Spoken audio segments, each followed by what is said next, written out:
Hello viewers, আসসালামু আলাইকুম। আপনারা খুব উদ্বিগ্নতায় আছেন যারা পঞ্চম গণবিজ্ঞপ্তিতে প্রাথমিকভাবে সুপারিশপ্রাপ্ত হয়েছেন এবং চূড়ান্ত সুপারিশের জন্য আপনারা অপেক্ষা করতেছেন। আপনারা বিভিন্ন উদ্বিগ্নতায় সময় কাটতেছেন। আসলে কবে দিবে এই চূড়ান্ত সুপারিশের রেজাল্ট? এখন পর্যন্ত আমাদের কাছে যা ইনফরমেশন ছিল যে এই সপ্তাহে রেজাল্ট দিয়ে দিবে, কিন্তু আজ প্রথম আলো যে নিউজটি প্রকাশ করেছে আসলে এটি হচ্ছে অনেক হতাশাজনক একটি নিউজ। এই নিউজটিতে চেয়ারম্যান স্যার যেটি বলেছেন যে তারা রেজাল্ট প্রস্তুত করতেছে, এক পর্যায়ে তাদের কাছে রেজাল্ট প্রস্তুত আছে, কিন্তু তারা কমিশন থেকে অনুমোদন পাবে, তারপর রেজাল্ট পাবলিশ করবে। এখন এই অনুমোদন তারা কবে পাবে এটাই হচ্ছে বিষয়। এটা কি আজকে পাবে, কালকে পাবে, এক সপ্তাহ পরে পাবে, না এক মাস পরে পাবে, নাকি আদৌ আরও 6 মাস লেগে যাবে এই অনুমোদন পেতে? এটাই হচ্ছে সবথেকে বড় বিষয়। এই বিষয়টি খোলাসা তিনি করেননি। তিনি আজকেও আবার একই কথা বলেছেন যে এই মাসে রেজাল্ট প্রকাশিত হতে পারে, এই মাসে তারা রেজাল্ট প্রকাশ করার চিন্তাভাবনা করতেছে। প্রিভিউয়ার, চলুন তাহলে আগে নিউজটি পড়ে নিই যে নিউজটিতে আসলে মূলত কি বলেছে।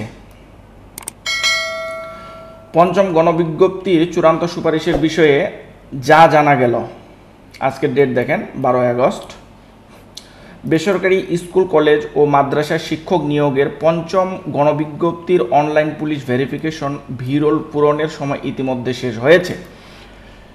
শিক্ষক নিয়োগের বাকি প্রক্রিয়া শেষ হলে প্রার্থীদের চলতি আগস্ট মাসের মধ্যে চূড়ান্ত সুপারিশ করা হতে পারে বলে জানিয়েছেন বেসরকারি শিক্ষক নিবন্ধন ও প্রত্যয়ন কর্তৃপক্ষ।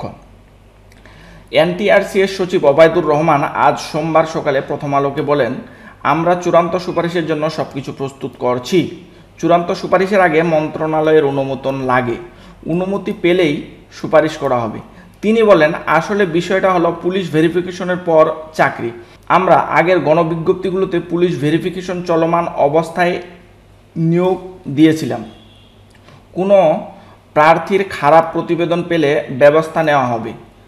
মাত্র নতুন সরকার গঠিত হলো, আমরা মন্ত্রণালয়ের কাছে অনুমোদন চাইব, অনুমোদন পেলে আমরা এই মাসেই সুপারিশ করতে পারব।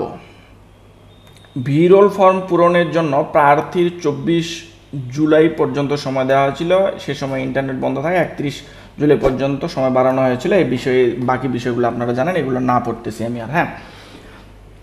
এখন প্রিয় ভিউয়ার, আসলে দেখেন নিউজটাতে তারা বলছে যে এ মাসে তারা রেজাল্ট পাবলিশ করার চেষ্টা করতেছে, যে যদি তারা মন্ত্রণালয় থেকে অনুমোদন পায়। দেখেন এখানে আরেকটি বিষয় তারা খোলাসা করেছে যে চলমান রেখে পুলিশ ভেরিফিকেশন সম্পন্ন হওয়ার পরেই চূড়ান্ত সুপারিশ বা নিয়োগ দেওয়া হচ্ছে একটা প্রসেস, মেইন প্রসেস যেটা, কিন্তু চতুর্থ গণবিজ্ঞপ্তিতে তারা হচ্ছে পুলিশ ভেরিফিকেশন চলমান রাখা অবস্থায় চূড়ান্ত সুপারিশ করেছিল, জয়েনিংয়ের ডেট দিয়েছিল। সেক্ষেত্রে তারা সার্কুলারে উল্লেখ করেছে যদি পুলিশ ভেরিফিকেশনে কোনো ধরনের দুর্নীতি বা কোনো সমস্যা উল্লেখ পায় তাহলে উক্ত প্রার্থিতা বাতিল হয়ে যাবে এবং তার নিয়োগটি স্থগিত হয়ে যাবে। এরকম একটি নিউজ তারা দিয়েছিল। প্রিয় ভিউয়ার, আশা করি যে এই সপ্তাহে যে রেজাল্ট পাবলিশ হওয়ার একটা সম্ভাবনা ছিল, আজকের প্রথম আলোর এই নিউজটি দ্বারা আমরা বুঝতে পারতেছি যে এই সপ্তাহে, আমার পার্সোনালি মনে হচ্ছে না যে এই সপ্তাহে নিউজ প্রকাশ হবে। যদিও আমার কাছে একটি ইনফরমেশন ছিল চূড়ান্ত সুপারিশের জন্য তারা সম্পূর্ণভাবে প্রস্তুত আছে, যে কোনো মুহূর্তে চূড়ান্ত সুপারিশ দিয়ে দিবে। তবে আজকালের মধ্যে তারা চূড়ান্ত সুপারিশ দিয়ে দিবে শুধুমাত্র মন্ত্রণালয়ের অনুমোদনটা পেলে। নিউজটি তো এমনই বলেছে, কিন্তু নিউজটি হতাশার কারণ হচ্ছে তারা সবসময় আজকাল বা একটা নির্দিষ্ট ডেট বলতেছে না, বা এই সপ্তাহ বলতেছে না যে এই সপ্তাহের মধ্যে রেজাল্ট দিয়ে দেবে। তারা এই মাসের কথা বলতেছে, অর্থাৎ আরও 18 দিন। এই মাস বলতে কিন্তু মাসের শেষ তারিখ পর্যন্ত। এখন মাসের শেষে গিয়ে তারা আবার এটি চেঞ্জ করে দেয় কিনা। আমাদের উচিত যে মন্ত্রণালয়ে গিয়ে তাদের সাথে আসলে এই বিষয়টা নিয়ে খোলাসা করে কথা বলা এবং তারা যেন অনুমোদনের জন্য চেষ্টা করে সে বিষয়টা নিয়ে কথা বলা। প্রিয় ভিউয়ার, এই ছিল আজকে এনটিআরসি সর্বশেষ আপডেট নিউজ। সকলে ভালো থাকবেন, সুস্থ থাকবেন। আর আপনি যদি আমার চ্যানেলে নতুন হয়ে থাকেন তাহলে চ্যানেলটি সাবস্ক্রাইব করে ফেসবুক পেজটি ফলো দিয়ে রাখবেন। বিদায় নিচ্ছি, আল্লাহ হাফেজ, আসসালামু আলাইকুম ওয়া রাহমাতুল্লাহ।